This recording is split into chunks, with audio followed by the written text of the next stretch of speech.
राजा रावणाचा मोठा मुलगा इंद्रजित उसना आणून बोलू लागला. काय म्हणू लागला? कारण माझ्याकडे असणारा दुर्धर बाण आहेत, माझा पराक्रम हा खूप मोठा आहे, मी इंद्राला बांधून आणलेलं एवढी शक्ती आहे, ऐश्वर्य आहे, आणि असा तुमच्याकडे असणारा मुलगा असताना तुम्हाला भ्यायचं काय कारण आहे? या असणारा राम लक्ष्मणाला आणि सर्व वानरांना असणारा मी क्षणामध्ये मारेल असा इंद्रजित बोलू लागला.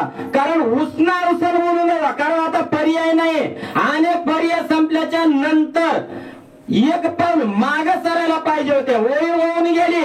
राजा रावणाने सांगितलं माझा विभीषण जर असता, पण कधी ज्या वेळेस दूर गेला त्यावेळेस त्याला आपल्या भावाची किंमत कळली. जोपर्यंत जवळ होता त्यावेळेस लाथा मारून आपल्या असणाऱ्या राज्याच्या बाहेर काढलं, पण ज्या वेळेस जवळचा दूर गेला त्यावेळेस मात्र राजा रावणाला विभीषणाची आठवण होऊ लागली. सांगितलं माझा विभीषण जरी या ठिकाणी असता तर या असणाऱ्या समुद्रावर विभीषणानं सेतू बंधनाचं काम होऊ दिलं नसतं आणि माझा स्वार्थ असणारा त्यानं साधला असता. परंतु आता माझ्याकडे विभीषण नाही, म्हणून करता आपली सुद्धा परिस्थिती तशीच आहे. जोपर्यंत भाऊ भाऊ आहेत तोपर्यंत किंमत कळत नाही, आणि अंतयात्रा निघाल्यावर मग लांबून मोठ्यानं टाळ फोडत येतो.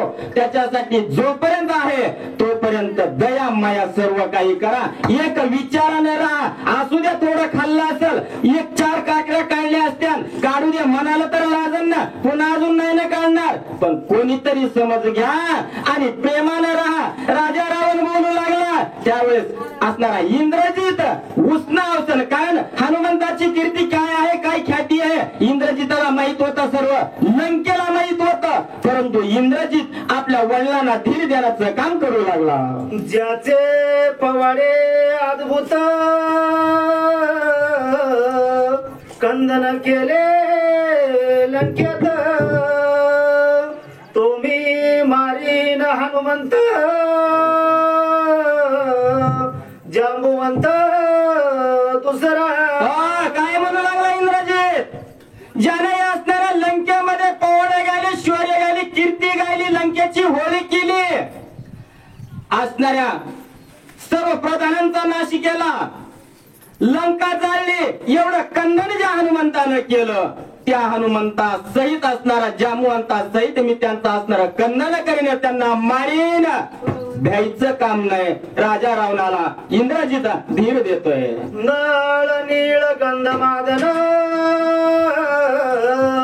तरस तरळ फणस सुशर, एक एक वानरस सैने निर्दाळीन बाणाग्रे. काय म्हणू लागला? एक एक वानर, एकच वानर लंकेमध्ये आलं होतं, शिसळो की पळ करून सोडलं होतं.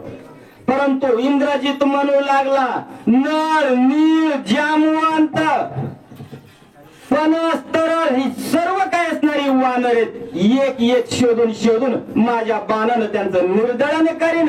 भ्यायचं काम नाही असा राजा रावणाला त्याचा ज्येष्ठ मुलगा इंद्रजित बोलू लागला. माझ्या बाणाची झडाळी राम लक्ष्मणा प्रेत परवडी, मारीन वानराच्या कोडी तेव्हा पुढे मरकटे.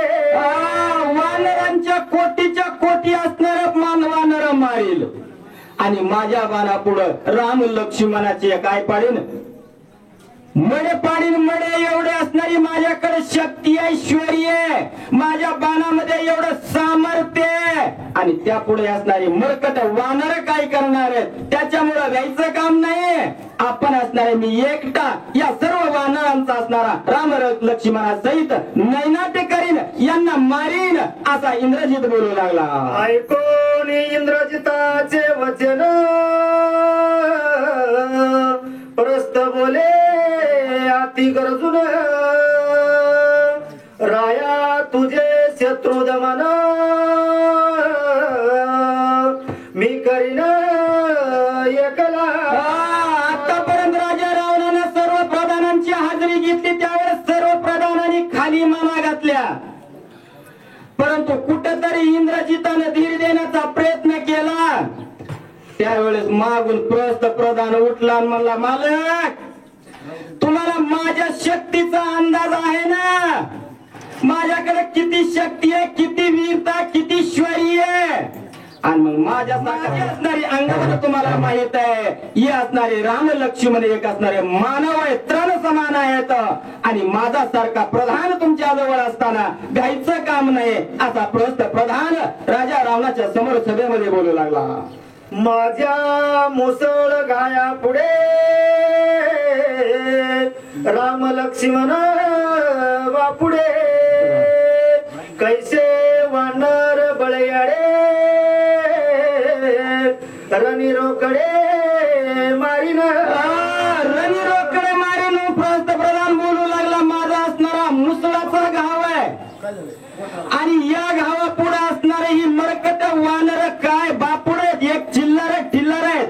त्या ठिकाणी राम लक्ष्मण सुद्धा एक चिल्लर आहेत. म्हणून करता माझ्यासारखा प्रधान तुमच्या सेवे करता असताना, तुमच्या संरक्षणासाठी असताना तुम्ही मात्र काळजी करण्याची गरज नाही, घेण्याची गरज नाही, असा विश्वास हा प्रस्थ प्रधान राजा रावणाला देऊ लागला. मुसळ साधन चक्राकार अष्टांगी विषय मार, प्रस्थ दावी महावीर दशशिर अनुलक्षी. कशाला बोलू लागला? राजा रावणाचं लक्ष वेधून घेण्याच्या उद्देशाने हा प्रस्थ प्रधान बोलू लागला. माझा असणारा मुसळाचा घाव आहे, असा तो घाव असणारा चक्र समान आहे, अष्टांगाला एकदा भेद करतोय असा माझा घाव आहे. एवढा हा असणारा प्रस्थ प्रधान राजा रावणाचं लक्ष वेधून घेण्यासाठी आणि त्या ठिकाणी मोठ्या मोठ्याने गरजू बोलू लागला.